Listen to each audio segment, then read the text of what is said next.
Hadisəyi getirin. Aha. Orta zolaqdan geriyə dönmək istəyən avtobusu sol zolaqda hərəkət edən Prius vurur.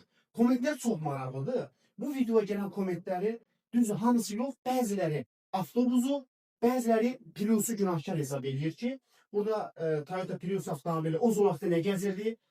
Avtobusa haqq qazandırırlar ki, orta zolaqdan dönə bilər, çünki qabartı uzundur. Sabahlı kommentlər də var, sabahsız kommentlər də var.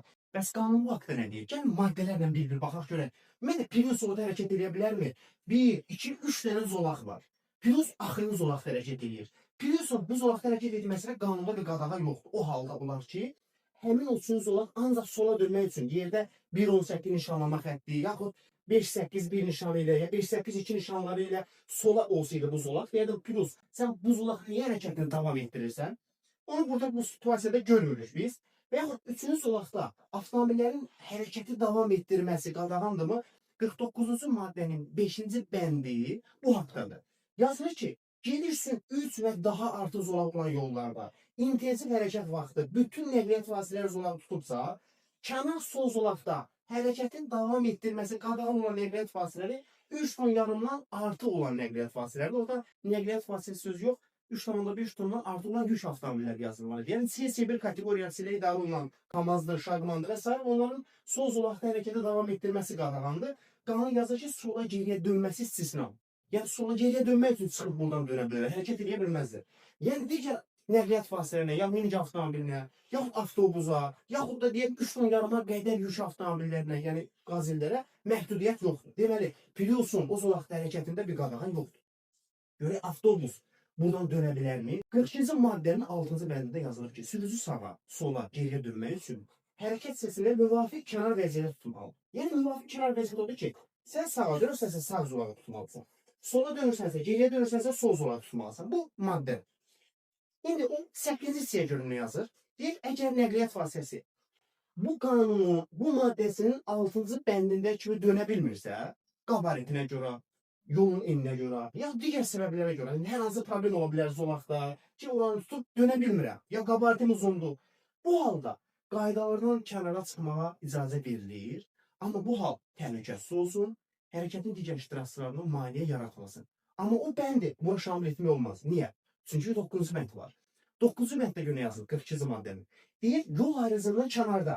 Yəni burada, əgər nəqliyyat vasitəsi hərəkət səsinin sol qırağını tutub dönə bilmirsə, geriyə, o halda hərəkət səsinin sağ qırağından, yəni sağ zolaqdan manevr etməyə imkan verilir. Amma bu halda sürücü qarşıdan gələnləri və bu zolaqda gedənləri, hərəkətin gedənləri buraxmalıdır. Yəni çıxmalı yolun sağ qırağına, ortaya yox, sağ qırağına.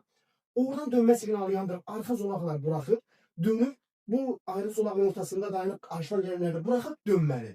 Yəni bunu avtobusa da şamil etmək olar. Qoşqulu minik avtomobilinə də, uzun avtoqatarlara da. Yəni qabartı uzundur, dönə bilmirsə ortadan yox, buradan dönməlidir. Yəni qıraq zolaqdır, hərəkət səsinin qırağından. Burada parklama yeri var, buradan dönməlidir. Parklama yeri olmasaydı, bardurun qırağından dönməliydi ki, o dönüş etmək üçün qanun bunu deyir. Bu şərait yol ayrıcında olsaydı, məsələn, avtobus buradan dönməlidir. Dönə bilmirsə, indi bəlkə də dönə bilər. Oradan geniş trayektoriyaya dönmək olar. İndi dönə bilmirsə, ortadan dönəndə də sol zolaqdakı avtomobilləri buraxmalıdır. Qanun deyir, dönürsənsə hərəkət təhlükəsi təmin olunsun. Hərəkətin digər iştirakçılarına maneə yaratmamaq şərti ilə. Yəni, deməli, bu situasiyada avtobus ortadan dönür, neylə dönsün? Amma sol zolaqda güzgüdə baxıb həmin zolağın boş olmağına əmin olmalıydı. Ondan sonra dönə bilərdi. Yaxud avtobus bu zolaqdan dönməliydi, yenə iki zolağın ikisini də buraxmalıydı. Sual verə bilərsiniz ki, ortadan döndü, bu qəza şəraiti yaratdı. Buradan dönsə ümumiyyətlə qəza olar. Bəli, qanun belə deyir ki, yol ayrıcından kənarda dönürsənsə buradan dön, amma yol ayrıcında dönürsənsə, sol zolaqdan dönə bilmirsənsə geniş götürüb ortadan dön. Problem yox. Amma bu situasiyada Prius'da günah görənlər, Prius'un günahı yoxdur. Günahı nə ola bilərdi? Məsələn, Prius burada yəni dönmə siqnalı yandırıb, bu nəzərə alınır, qaçırmır, qəzadan yayılmaq üçün bir praktik tədbir görülür, tormuzu basıb sürür. ABS nə üçündür? ABS odur ki, sən tormuza basında, əyləcə basında avtomobilin təkəri sənə manevr üçün imkan verir. Yəni tormozlayır, saxlayır, tormozlayır, saxlayır. Onda bir sola çəkərdim. Yəni qəza baş verməməsi üçün bütün praktik tədbir görməlidir. Burada da bir nüans var. Əgər avtobus buradan dönəndə Prius onu vurmasaydı, sürüb sol zolağa keçsəydi, Bunda qəza baş verməyəcəkdir. Qəza baş verməyəndən sonra da qəza şəraiti yaratmaq halı diqqətiniz üçün təşəkkür edirəm. Sizin də Azər Quliyev idi.